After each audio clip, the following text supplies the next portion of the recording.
औज़ुबिल्लाहिमिनश्शैतानिर्रजीम बिस्मिल्लाहिर्रहमानिर्रहीम। Chemistry class 11th lecture number 17। इसमें हमने लेक्चर नंबर 16 में हमने बोला था बेटा इलेक्ट्रोनेगेटिविटी के बारे में हमने स्टार्ट किया था, उसका डिफिनीशन वगैरह हमने थोड़ा बहुत इंट्रोडक्शन आप लोगों को दिया था।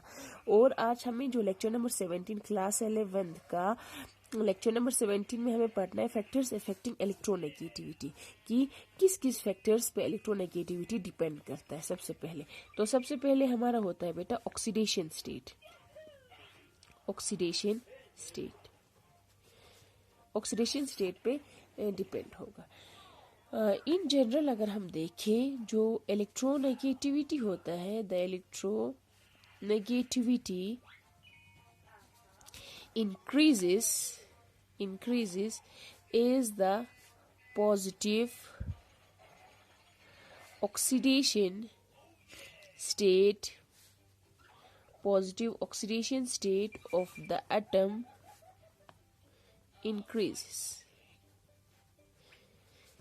देखो चीजें ने इलेक्ट्रोनेगेटिविटी इंक्रीज छाल लो जैसे जैसे positive oxidation state plus charge किसी भी एटम के ऊपर जितना ज्यादा होता जाएगा, +2 +3 +4 किसी का +7 +5 इस तरीके से होता है। जितना किसी भी एलिमेंट का positive oxidation state positive charge उसके ऊपर जितना बढ़ जाता है उतना इलेक्ट्रोनेगेटिविटी इन जनरल चीज हदसुक ज्यादा छत्सुक, क्योंकि electronegativity means tendency to gain to accept the shared pair of electron toward itself. Means निका एलिमेंट चिगेगा एटम अगर उसके ऊपर पॉजिटिव चार्ज का तो योजना का तो इट मीन्स इट इज इसका मतलब होता है कि it has a deficient of electrons को इलेक्ट्रॉनिक कमी दुख नी इलेक्ट्रॉनिक कमी वजह का वो क्या करेगा, दूसरे से इलेक्ट्रॉन खींचने की कोशिश करेगा।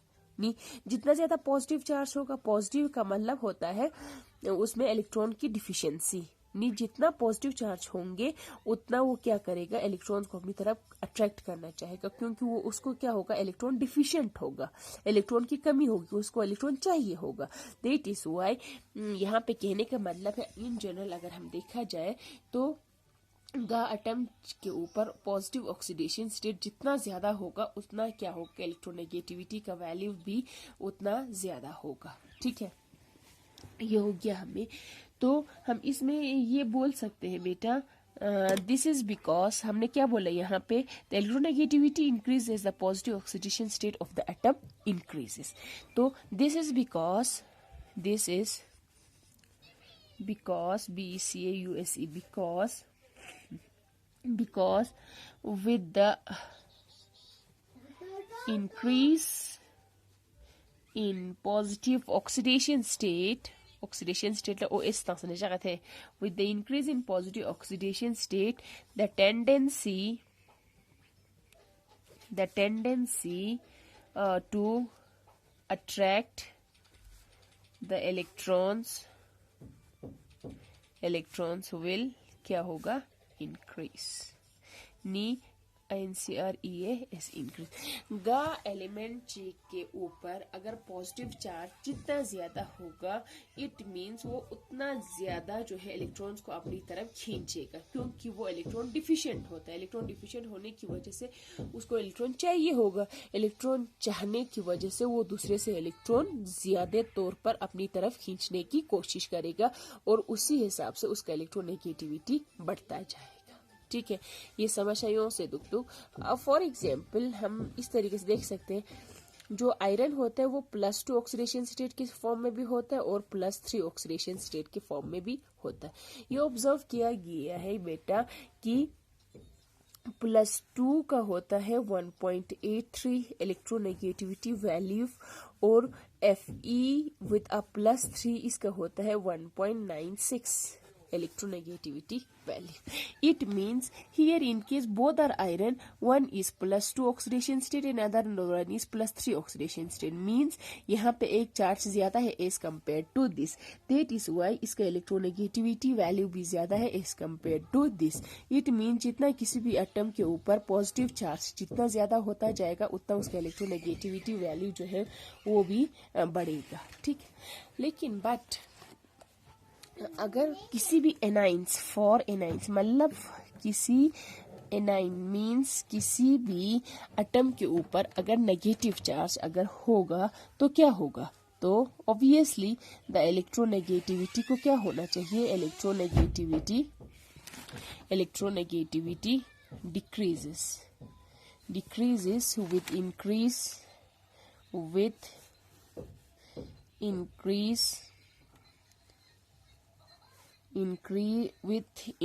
in negative charge of the ion।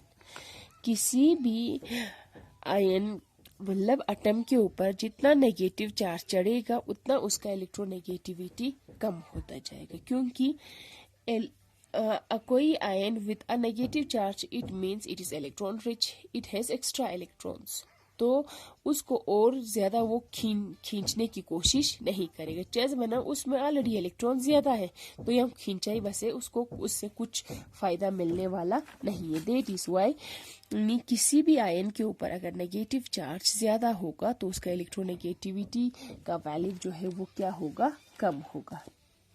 इसमें हम इस तरीके से लिख सकते हैं, it is due to the fact that a more negatively charged ion will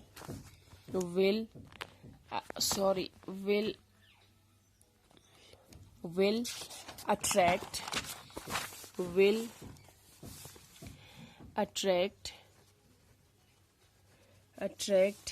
less electrons, thus it has less electronegative value। समझ आए हो सा, ये हो गया हमारा किस पे, हमारा ऑक्सीडेशन स्टेट पे। अब नेक्स्ट है we have the types of hybridization पे। टाइप्स ऑफ हाइब्रिडाइजेशन पे डिपेंड करता है। ये हाइब्रिडाइजेशन टाइप्स ऑफ हाइब्रिडाइजेशन पे भी डिपेंड करेगा। हमें पता है कि जो जनरली जो हाइब्रिडाइजेशन sp3, sp2 और sp होता है हाइब्रिडाइजेशन का। s और p ऑर्बिटल्स आपस में मिल के जो नया ऑर्बिटल बनाएगा जिसको हम हाइब्रिड ऑर्बिटल कहेगा, that is sp3, this is known sp2 और sp। s और p ऑर्बिटल मिलके हम ये देखेंगे बेटा, हमें पता है कि जो s वाला सब शेल होता है spo, वो बहुत ज्यादा न्यूक्लियस के सबसे नियरर होता है, न्यूक्लियस के नियरर। फिर उसके बाद होता है हमारा p, फिर होता है हमारा d। सबसे नियरर न्यूक्लियस का नियरर कौन होता है, हमारा s ऑर्बिटल। आप लोग खुद देख लो उसकी वजह से क्या होगा, क्योंकि ज्यादा पेनिट्रेशन पावर s का ज्यादा होता है, क्योंकि वो न्यूक्लियस के नजदीक होने की वजह से देन p देन d। इससे हमें ये समझ में आता है कि जो s ऑर्बिटल होंगे उनका ग्रेटर इलेक्ट्रॉन अट्रैक्टिंग पावर होगा। समझ आए हो सर, s वाले ऑर्बिटल का ज्यादा इलेक्ट्रॉन अट्रैक्टिंग पावर होगा then p then d then f, d small इन है, d f and so on.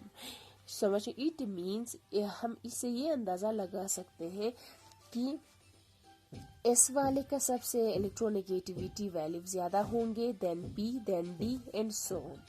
अब इससे हमें ये पता चल जाता है कि जो sp, sp2, sp3, in case of sp यहाँ पे s का करेक्टर होता है 50% और p का करेक्टर होता है 50%। spo 50%, p 50%। In case of sp2 जो s का होता है बेटा लगभग 33 पॉइंट समथिंग 33 समथिंग परसेंट होता है, और यहाँ पे होता है s का करेक्टर 25%। अब इससे हम ये अंदाज़ा लगा सकते हैं जो sp हाइब्रिडाइजेशन होता है उसमें s का करेक्टर 50%, sp2 में 33 point something percent and sp3 में ओनली 25%। तो इससे हमें ये पता चल सकता है कि गतिज चीजें एस वाला जो ऑर्बिटल होता है उनका ग्रेटर अट्रैक्टिंग पावर ज़्यादा होता है, नहीं उस हिसाब से जो इलेक्ट्रोनेगेटिविटी वैल्यू होता है वो sp का ज़्यादा होगा क्योंकि उसमें s का परसेंटेज ज़्यादा है, फिर उसके बाद sp2 का होगा, फिर उसके बाद होगा हमारा sp3 का। समझ आए हो सर? इससे हम ये समझ सकते हैं नी जो इलेक्ट्रोनेगेटिविटी वैल्यू जो गा देन दच्चिगी एटम या एलिमेंट चिगी sp हाइब्रिडाइजेशन योजना का तो उसमें सबसे ज्यादा उसका इलेक्ट्रोनेगेटिव वैल्यू होगा देन sp2 देन sp3। इस तरीके से होगा sp2 sp3। इसमें होंगे हाई इलेक्ट्रोनेगेटिव वैल्यू, लीस्ट या लो इलेक्ट्रोनेगेटिव वैल्यू। छूता समझ रहे हो? हाइब्रिडाइजेशन पे भी डिपेंड करेगा क्योंकि s वाला सबसे नियरर है न्यूक्लियस का पेनिट्रेशन पावर इसमें सबसे ज़्यादा होने की वजह से इसका अट्रैक्टिंग पावर भी क्या होगा, बहुत ज़्यादा होगा। ठीक, अब उसके बाद हमें आ जाता है नेक्स्ट है हमारे पास वो हम और एक फैक्टर रह जाता है बेटा, वो हम नेक्स्ट वाले लेक्चर में आप लोगों को पढ़ा देंगे। यहाँ तक आप लोगों को अच्छे से समझ में आया होगा। थैंक यू बेटा, थैंक यू सो मच। जहाँ पे भी समझ में नहीं आया होगा प्लीज़ पूछ लीजिएगा। ठीक है बेटा, थैंक यू सो मच। खुदा हाफिज़।